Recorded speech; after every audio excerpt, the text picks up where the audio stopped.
ఇవాళ ఈ వైఎస్ఆర్సీపీ గవర్నమెంట్ వాళ్ళు ఒక ప్రెస్ మీట్ పెడితే నేను కూడా షాక్ తిన్నా. నాకు మన ప్రెస్ మిత్రులు వీడియో పంపించడం జరిగింది. ఇవాళ మీరు చూస్తే పొద్దు నుంచి ప్రచారాల్లో తిరిగి ఆ గ్రామం వెళ్ళి ప్రచారం జరుగుతుంది. నేను ఇప్పుడు మీ ముందు రాకముందు ఏం జరిగిందో మా వాళ్ళని అందరూ అడగడం జరిగింది. నిన్న ఎక్కడ కానీ ఏ ఇన్సిడెంట్ కానీ జరగలేదు. ఇలా వెహికల్ వచ్చింది మా దగ్గర. మేము ఆ గ్రామంలో ర్యాలీ జరుగుతుంది. అందరు కార్యకర్తలు, బీజేపీ కార్యకర్తలు, టీడీపీ కార్యకర్తలు, జనసేన కార్యకర్తలు అందరూ కూడా విపరీతంగా క్రౌడ్ వచ్చి మా ర్యాలీ జరుగుతుంది. అక్కడ మినిమం టు మినిమం 3000 నుంచి 4000 మంది ర్యాలీ జరుగుతుంది. ఆ ర్యాలీలో పొజిషన్ పార్టీ వాళ్ళు వచ్చారంట. వచ్చి విపరీతంగా సైరన్లు వేసుకుంటా మా వాళ్ళని రెచ్చగొట్టే కార్యక్రమం వీళ్ళు చేశారంట. చేస్తే బాగుండదని చెప్పి పెద్దలందరూ కూడా అక్కడి నుంచి వెహికల్ని డీవియేషన్ చేసి వేరే రూట్లో పంపించడం జరిగింది. ఆ ఫుటేజ్ కూడా నేను చూసినాకే మీ ముందు మాట్లాడుతున్నా. నా దగ్గర ఆ వీడియో ఫుటేజ్ వచ్చింది, నేను చూశాను. ఎక్కడ కానీ ఇన్సిడెంట్ జరగలేదు. వీళ్ళు ఏదో పొలిటికల్ మైలేజ్ కోసం మాట్లాడుతున్నారు. నిన్న రాత్రి ఇన్సిడెంట్ జరిగితే ఎందుకు మీరు అక్కడ దగ్గరలో ఉండే పోలీస్ స్టేషన్కి కంప్లైంట్ ఇవ్వలేదు? కావాలని మీరు ఇది కార్యక్రమం చేయడమే కదా. మీరు మాట్లాడే మాటలలో కూడా అర్థం చేసుకోండి. మీరేందండి మమ్మల్ని ఇంట్లో నుంచి రానికపోవడం? మేమనుకుంటే ఇంకా అసలు ఇంట్లో నుంచి నువ్వు బయటికి కాదు, నువ్వు ఇంట్లో కూడా పడుకోలేవు. ఆ రకంగా చేయొద్దు. ఛాలెంజ్ మాట్లాడడంలో కూడా అర్థం ఉండాలి. నువ్వు మమ్మల్ని బెదిరించే కార్యక్రమాలు చేయాలని చూస్తున్నావా? బెదిరించేది వద్దండి. ఏం చేయాలనుకుంటున్నారు? ఏంటిది పద్ధతి ఉందా ఏమన్నా? అక్కడ ఏం ఇన్సిడెంటే జరగకపోతే పోలీసులని అట్లయితే ఇన్వెస్టిగేషన్ చేసి ఇమీడియట్గా ప్రెస్ రిలీజ్ ఇవ్వమని చెప్పండి. పోలీసు వాళ్ళది ఏం జరిగిందో ఇన్వెస్టిగేషన్ చేయమని చెప్పండి పోలీసుల్ని. అస్సలు ఏమీ జరగలేదు. మీరు దాన్ని ఒక ఇన్సిడెంట్ లాగా క్రియేట్ చేయాలనుకుంటున్నారా? ఏంటండి ఏంది ఇది? పొలిటికల్ అడ్వాంటేజ్ కోసమా? పొలిటికల్ అడ్వాంటేజ్ కోసమా? నీ వల్ల అవ్వట్లేదంటే చెప్పేసేయి. నీ వల్ల అవ్వట్లేదు, ఇది పొలిటికల్ నువ్వు చేయలేకపోతున్నావు అని చెప్పేసేయి. ఒక్కసారి ఆలోచించండి. మంచి పనులు చేద్దాం. ఇదంతా ఈ రకంగా కార్యక్రమం మాకు చేయడం రాదు. చేయాలనుకుంటే నువ్వు రెడీ అంటే నేను రెడీ. దాంట్లో తగ్గేది ఉండదు. అర్థం చేసుకో. ఇంకోటి మాటల్లో మేము సిస్టమేటిక్గా మా ర్యాలీ పర్మిషన్ తీసుకొని మేము ర్యాలీ నడుపుకుంటున్నామండి. అక్కడ ప్రతి పక్క ఎక్కడికి పోయినా కూడా బ్రహ్మరథం పడుతున్నారు. మీరు అక్కడ పాస్ అవుతున్నప్పుడు దూరంలో ర్యాలీ జరుగుతుంటే ఎందుకు వచ్చి సైరన్లు చేసి రెచ్చగొట్టే కార్యక్రమం మీరు ఎందుకు చేయాల్సింది వస్తుంది?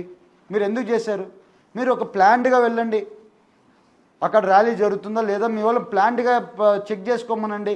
అక్కడ పొలాని వాళ్ళు ర్యాలీ జరుగుతుంది, ఇప్పుడు మేము ఉన్నాము, మీ ర్యాలీ దగ్గరికి ఎప్పుడన్నా మేము అడ్డం వచ్చామా? ఎక్కడైనా వచ్చామా? ప్లాన్డ్గా పోతున్నాం కదా. మీ దగ్గర ర్యాలీ జరుగుతుందంటే మాకు ఇన్ఫర్మేషన్ ఉంటుంది, మీరు ఎక్కడ పోతున్నారు. అక్కడ దాని గురించి మేము ఆలోచించుకొని అక్కడ ప్రోగ్రామ్స్ పెట్టకుండా వేరే పక్క ప్రోగ్రామ్స్ ఆ రూట్ మ్యాప్లలో కూడా ఆ రూట్లో పోకుండా మేము ప్లానింగ్ చేసుకుంటున్నాం. మీరు ఎందుకు అట్లా ప్లానింగ్ చేసుకోవట్లేదు? మీ తప్పు ఉంది దీంట్లో. మీరు ఎందుకు మా ర్యాలీ దగ్గరికి వచ్చి సైరన్లు చేశారని అడుగుతున్నాం మిమ్మల్ని. చేసిన తప్పు మీరు, బురద చెల్లేదేమో మా మీద. మేము ఫస్ట్ రోజు నుంచి చూస్తున్నాను నిన్ను. ప్రతిరోజు ఏదో బురద చల్లుతావు, ఏదో మాట్లాడతావు, ఏదో చెప్తావు. నువ్వు ఏంటి? నువ్వు కన్ఫ్యూజన్లో ఉన్నావా? నువ్వు ఏమన్నా కన్ఫ్యూజన్లో ఉన్నావు నువ్వు. ఎవరో ఏదో చెప్పేస్తారు, వచ్చేస్తావు నువ్వు ఇంకా టీవీల మీదకి, మీడియా మీదకి. ఏందా జోకా ఇదేమన్నా?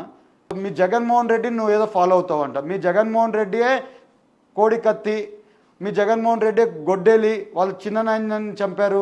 అది అయిపోయినాక మీ జగనే ఒక రాయి వేశాడు, ఇవాళ గుర్తు కూడా లేదు. రాయి తోలినట్టు ఎక్కడ గాయం కనబడుతుందండి తెల్ల మీద ఎక్కడన్నా? ఇవాళ ఏమో స్టిక్కర్ ఆపేసినావు. మళ్ళీ మీ సార్ని అడిగి చూడు. మీ సార్ని ఫాలో అవుతున్నావు అంట. మీ సార్ని ఫాలో అయితేనే ఇన్ని అరాచకాలు చేశారు ఇన్ని రోజులు. ఈ అరాచకాలు చేసే ఇవాళ మీ పార్టీ ఏందో జనాలకు తెలిసిపోయింది.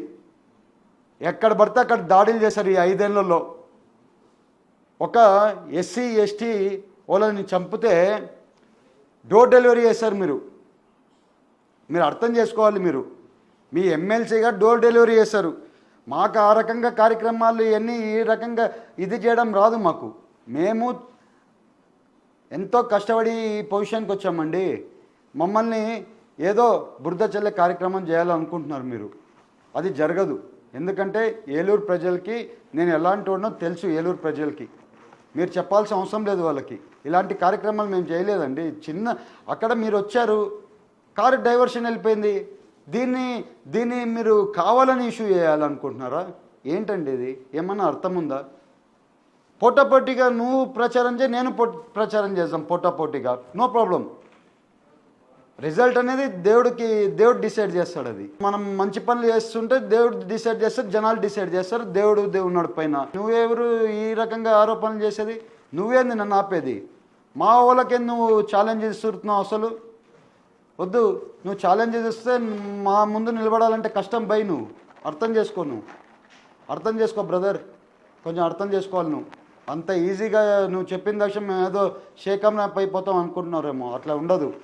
ఏదైనా కానీ ఒక డిసిప్లైన్డ్గా పనిచేద్దాం. సక్సెస్ఫుల్గా నువ్వేం చేస్తావు చెప్పు, నేనేం చేస్తాను చెప్తున్నాం. ప్రచారం చేసుకో, సక్సెస్ఫుల్గా వెళ్ళు, ప్లాన్డ్గా ఉండు, ప్లాన్డ్గా పని చేయి. ఫస్ట్ ప్లాన్డ్గా పని చేయి, నేర్చుకొని ప్లాన్డ్గా వెళ్ళండి అని చెప్తూ, ప్రతి ఒక్కరూ ప్రజలందరూ ఆలోచించండి. వీళ్ళకి ఈ పనులు చేయాల్సింది ఏం అవసరం వస్తుందంటే, మీకు కూడా తెలుసు ఎందుకు ఈ పనులు చేస్తున్నారో వీళ్ళు. మాకు ఆ పనులు చేయాల్సిన అవసరం లేదు. మా దగ్గర మా పర్మిషన్ ఉండేది ర్యాలీ దగ్గర వీళ్ళే వచ్చి ఏదో అల్లరి చేసి మన వాళ్ళే పక్కన నుంచి పంపించడం జరిగింది. ఇది పొలిటికల్ డ్రామా తప్పితే అండి, వేరే ఏమీ లేదు. అపోజిషన్ పార్టీకి కూడా చెప్తున్నా, జనాల్ని కన్ఫ్యూజన్ చేయొద్దండి. ఏదైనా కానీ ఒక కరెక్ట్ పద్ధతిలో వెళ్దాం, పద్ధతిలో రాజకీయాలు చేద్దాం. ఎప్పుడు కూడా పద్ధతిలోనే రాజకీయాలు చేస్తాం. ఎక్కడ కానీ మాది డీవియేషన్ లేదు. ఎవరు ఏ రాజకీయ కుటుంబం పద్ధతిలో రాజకీయం చేసింది, ఏ కుటుంబం పద్ధతిగా రాజకీయం చేయలేదో జనాలకు తెలుసు. మీరు చెప్పాల్సిన అవసరం లేదు. మేము జనాలకు తెలుసు. ఇంకొక 10 రోజుల్లో జనాలు డిసైడ్ చేస్తారు. ఆ డిసైడ్ అయిపోయినాక ఇంకా ఈ డ్రామాలన్నీ నమ్మే పరిస్థితిలో జనాలు లేరని తెలుపుకుంటున్నాను. జనాలు అందరికీ కూడా ఆలోచించమని మీకు తెలుపుతున్నాను. మా దగ్గర ఇట్లాంటి ఇన్సిడెంట్ జరగలేదు. మీ అందరికీ చెప్తున్నా. అందరికీ నమస్కారం. మీ పుట్టా మహేష్.